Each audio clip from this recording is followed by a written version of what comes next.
158 317 agents ont été recensés dans le cadre de la mise en œuvre du système intégré de gestion des ressources humaines de l'État, mais seulement 122 166 agents ont fait l'objet d'identification physique et biométrique. C'est le constat rendu public par le ministre en charge de la refondation.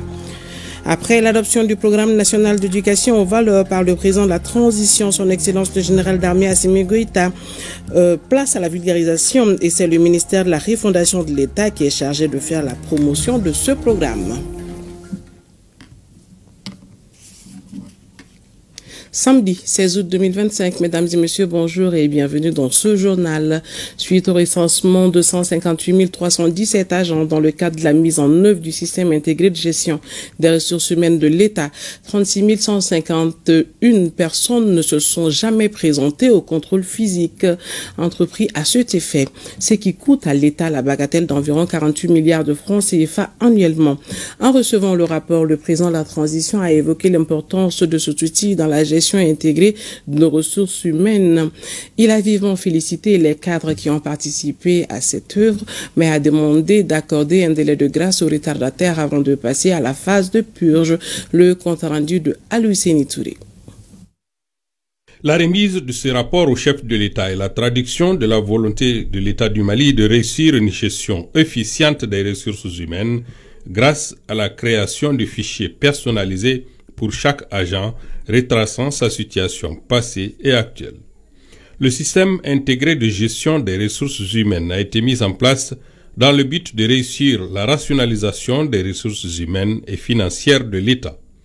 C'est un processus inclusif qui a concerné toutes les régions sur l'étendue du pays et les agents travaillant dans nos représentations diplomatiques et consulaires. Ce travail s'est étendu sur la période allant de mai 2022 à septembre 2024. Les principaux résultats des opérations de recensement et d'identification biométrique des agents de l'État et des collectivités territoriales font état de 158 317 agents recensés pour l'ensemble des secteurs, sur lesquels 122 166 agents ont fait l'objet d'identification physique et biométrique. Par conséquent, il se dégage un nombre important d'agents qui ne se sont pas présentés au contrôle physique biométrique. Ce nombre s'élève à 36 151 agents. L'incidence financière annuelle de la prise en charge salariale de ces 36 151 agents non identifiés est estimée à 48 milliards 285 millions 231 612 francs CFA.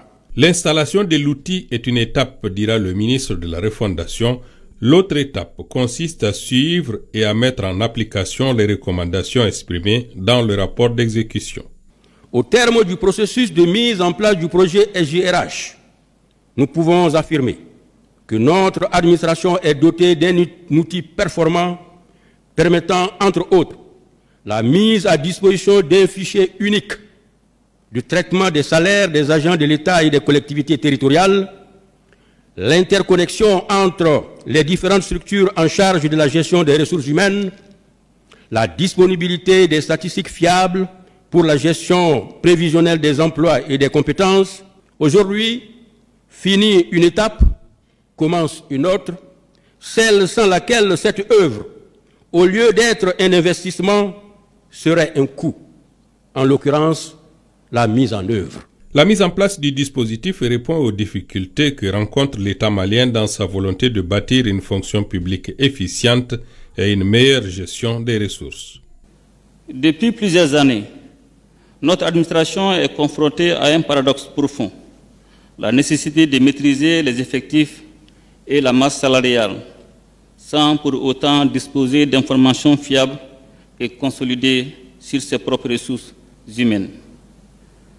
Parmi les principales causes de ces dysfonctionnements, nous pouvons citer l'insuffisance mise à jour des fichiers personnels au sein des structures de gestion des ressources humaines, le déficit d'interconnexion fonctionnelle entre les services RH de l'État et ceux des collectivités territoriales et l'absence d'un mécanisme unifié de gestion salariale notamment pour les fonctionnaires des collectivités territoriales. Face à ces diagnostics préoccupants, j'ai instruit le gouvernement de concevoir un système moderne, intégré et sécurisé, le SIGRH, adossé à des données biométriques. Évoquant la qualité et la hauteur du travail accompli par une équipe de cadres maliens, le chef de l'État a suggéré sa solution pour assurer la réussite future du projet. Je me félicite particulièrement que cette solution ait été conçue, développée et mise en œuvre par des techniciens maliens, et ce sur financement exclusif du budget national. Il s'agit là d'un signal fort de notre engagement pour une souveraineté numérique effective au service d'une gouvernance modernisée. Pour assurer la pérennité et l'efficience de ces dispositifs stratégiques, je recommande au gouvernement de prendre en compte les recommandations issues du rapport, parmi lesquelles l'octroi d'un délai de grâce de 3 mois aux agents non recensés, non identifiés ou ne disposant pas de NINA pour régulariser leur situation avant toute application des sanctions prévues en la matière.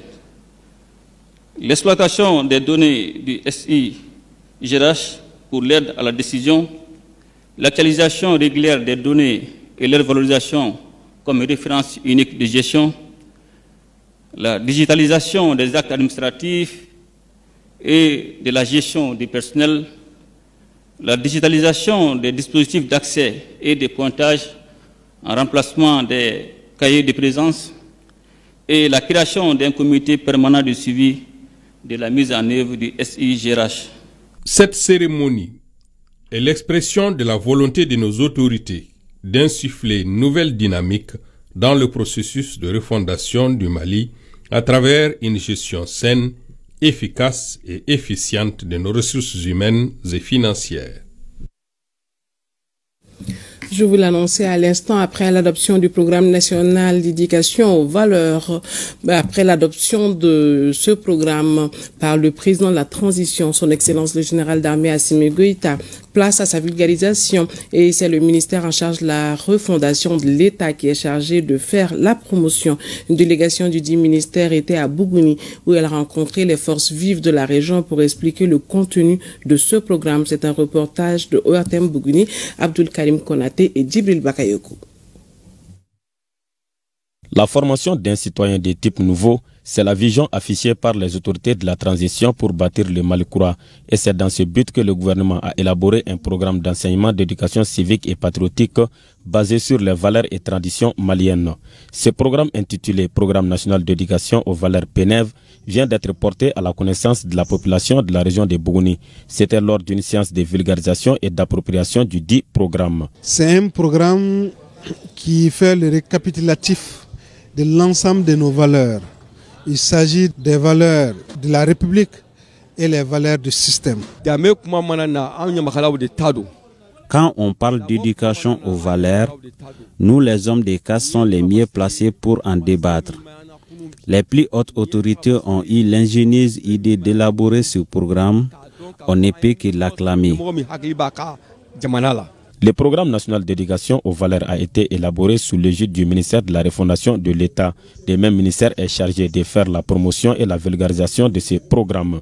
L'étape de Bougouni a permis à la délégation de remettre au premier responsable de la région un lot des documents du programme national d'éducation aux valeurs. Ce que j'ai beaucoup apprécié, ça c'est le soutien aux parents. L'axe qui a été prévu dans ces contextes vraiment m'a beaucoup plu. La promotion de ce document au niveau de notre région répond à l'impérieuse nécessité d'associer tous les citoyens au processus d'appropriation, de familiarisation et de partage. Elle constitue en soi une occasion sans égale de poser des questions. Le programme national d'éducation aux valeurs vise à soutenir les politiques et stratégies sectorielles, notamment le cadre stratégique et la refondation de l'État et son plan d'action 2022-2031, la politique nationale de la citoyenneté et du civisme, entre autres. Lancement à Koutiala et Nara de la 31e édition de la campagne de reboisement. Le coup d'envoi de la campagne de reboisement 2025 dans ces deux régions a été donné à travers des gestes symboliques mais forts.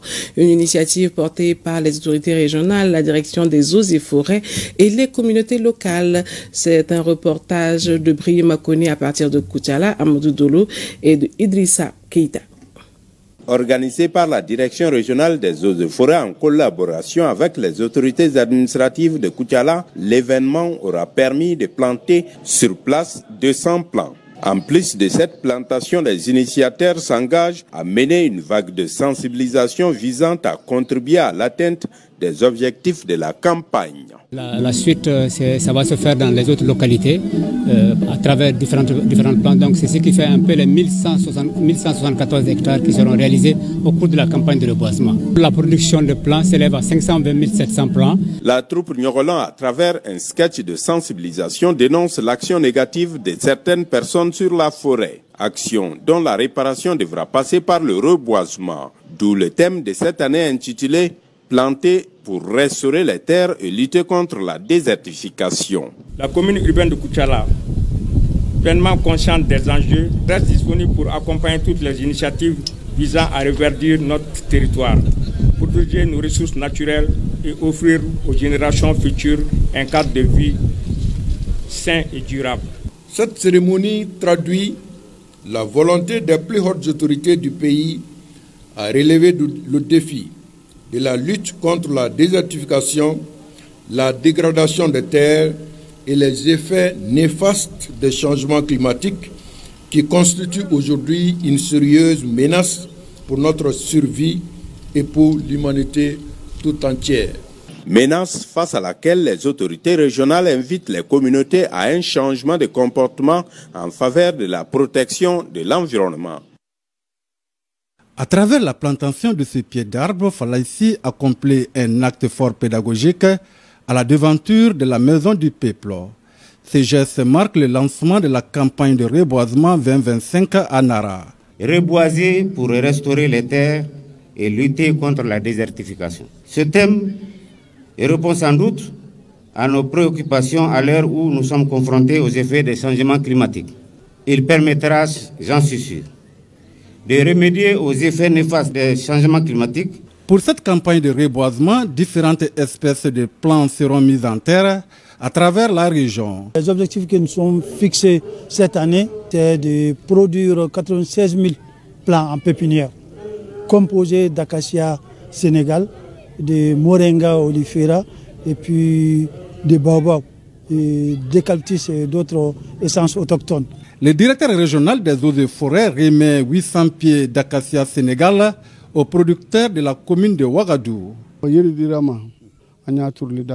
Planter un arbre est une chose et l'entretenir en est une autre. Pour cette campagne, nous ne ménagerons aucun effort pour assurer la survie de chaque plant. Lancement mardi dernier de l'édition 2025 de la Journée africaine de la décentralisation et du développement local sous le thème national « Construire des communautés résilientes par la décentralisation inclusive et développement équitable ». Les régions de Sikasso et Menaka ont mis ce cadre à profit pour présenter les nombreux investissements réalisés. À rappeler que la Journée de la décentralisation est célébrée le 10 août de chaque année. De Sikasso, Yorobala Diabaté et de Menaka, un reportage de Chirifou Moulay Aïdara et Ibrahim Hamni. Le 10 août marque chaque année la célébration de la Journée africaine de la décentralisation. Instituée par la Charte africaine de la décentralisation en 2014, elle favorise le dialogue, le partage d'expériences et l'évaluation des progrès politiques locaux à travers le continent. Le thème national retenu pour l'édition 2025 est construire des communautés résilientes par la décentralisation inclusive et le développement équitable. Les efforts consentis et les résultats engagés sont les vôtres.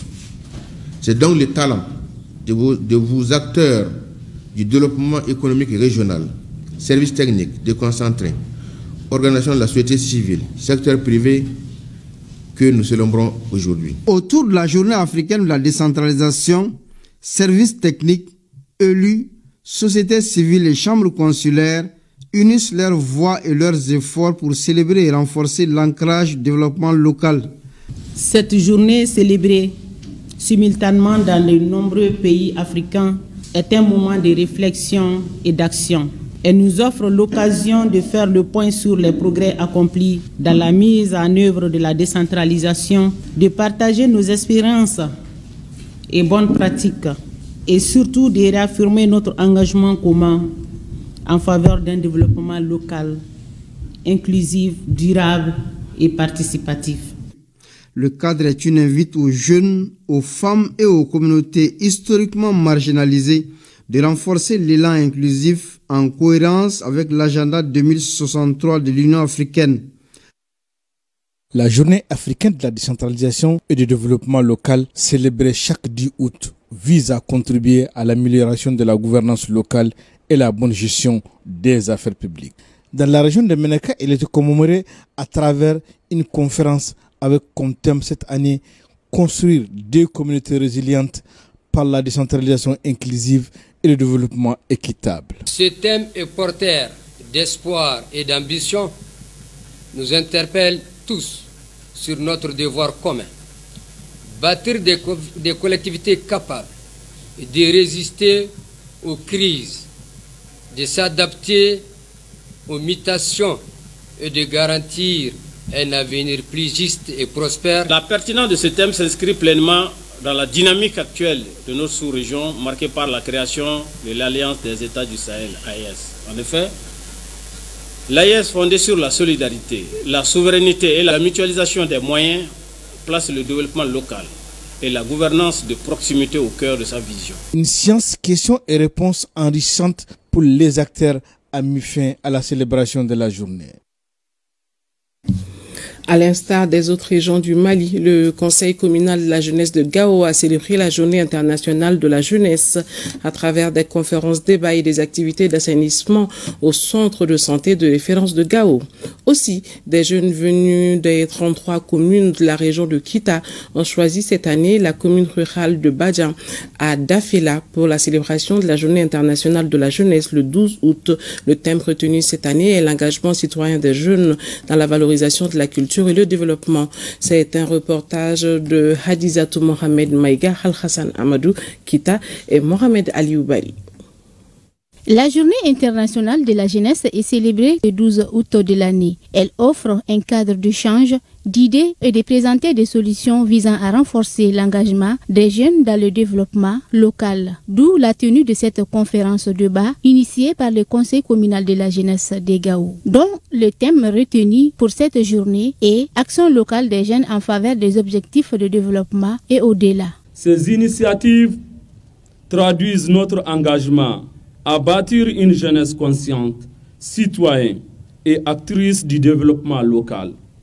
Je réaffirme au nom du Conseil communal de la jeunesse notre détermination à continuer à œuvrer aux côtés de nos autorités. Cette conférence offre l'heureuse opportunité pour la jeunesse de discuter sur le rôle et la place de la jeunesse dans la gouvernance locale. Le second thème aussi qui est d'actualité vise surtout à passer un message fort par rapport aux dangers liés à la consommation de stupéfiants, mais aussi et surtout de donner aussi des conseils aux jeunes par rapport aux risques auxquels les consommateurs sont quand même exposés. Au cours des débats, les conférenciers ont édifié l'assistance sur les thèmes rôle et responsabilité des jeunes dans la gouvernance locale et les stupéfiants, un danger pour la jeunesse. La consommation des stupéfiants constitue une véritable infraction à la loi. J'invite tous ceux et celles qui s'en donnent à cet état de fait d'arrêter sans délai. C'est dans la commune rurale de Dafela, dans la région de Kita, qui a abrité la célébration de la Journée internationale de la jeunesse. Le thème retenu cette année est l'engagement citoyen des jeunes dans la valorisation de la culture et le développement du cadre de vie pour une paix et une réconciliation nationale durable. Chers jeunes, c'est à travers le travail, l'essence de l'homme, que le combat quotidien contre les vicissitudes de la vie, que l'homme se libère, donnant du coup un sens à son existence. Que vous soyez paysan, ouvrier, soldat, intellectuel, sachez qu'avec le Mali croit, la lutte est engagée. L'objectif principal de cette journée est de sensibiliser la communauté internationale et nationale aux problèmes spécifiques rencontrés par les jeunes, tout en encourageant leur engagement dans la société. Elle met l'accent sur des thématiques variées telles que l'éducation, l'emploi, la santé mentale et l'inclusion sociale. Journée internationale de la jeunesse 12 août. C'est un conseil régional de la jeunesse célébré commune de là. Nous profitons de ces moments solennels pour remercier le président de la transition, son excellence, le général d'armée Assimi Goïta, pour tous ses efforts en faveur du Mali et lui signifier également l'attachement de la jeunesse en faveur de tous ses idéaux. À travers cette commémoration, la région de Kita réaffirme son attachement à une gestion harmonieuse de sa population en misant sur la jeunesse comme levier de paix, de réconciliation et d'expérience pour bâtir un avenir durable. La remise des attestations aux personnalités qui ont contribué à l'éclat de cette journée et des manifestations folkloriques ont mis fin à cette célébration. Tout juste après, vous pourrez suivre la 3e sortie des Aigles Monsieur au compte de l'Afro-Basket 2025 en Angola. Et après le match, le ATM vous propose aussi le tout premier prime time de l'émission Maxi Vacances 2025. C'est la fin de ce journal. Merci de l'avoir suivi. À demain. Plaise à Dieu.